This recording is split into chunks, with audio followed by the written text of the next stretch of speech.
l'entreprise, on vient ici pour restaurer la grue dans le cadre d'un mécénat et ce mécénat, on essaye de l'adosser en transformant la grue comme une résidence pédagogique.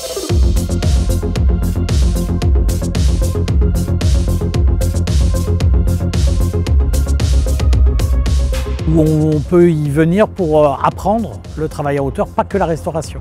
Donc on a ouvert la grue à tous les gens de bonne volonté qui voulaient apprendre à travailler en hauteur, mais pas que du bâtiment.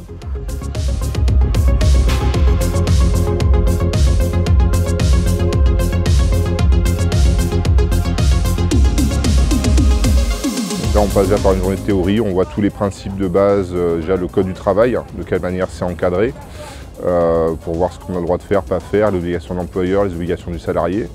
Après, on passe par un cours théorique sur tout l'aspect général de la force choc, identifier le matériel, savoir à quoi il sert, les résistances, etc. Donc voilà, tout un cours théorique général basique.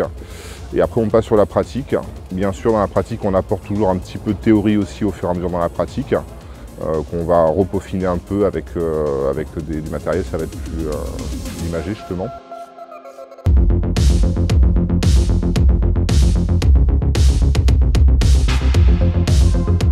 Des règles quand même fondamentales de sécurité à respecter, parce que ça reste des travaux à risque quand même. Donc s'ils sont bien maîtrisés, que les règles sont bien respectées, du coup tout se passe bien. Mais ça peut vite déraper aussi, donc il faut être assez carré.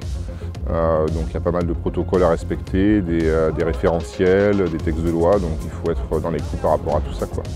Alors en effet, pour tous les techniciens du spectacle, c'est un peu fondamental, ça permet de leur avoir un peu des prérequis pour ceux qui ont envie d'aller plus loin.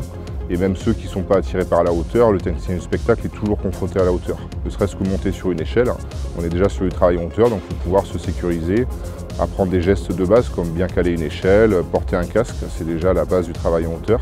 Mais il faut toujours avoir un regard sur l'autre, parce qu'on n'est pas des machines, on peut faire une erreur, c'est humain, mais là l'erreur elle pardonne pas. Donc du coup c'est important d'avoir toujours un regard sur l'autre.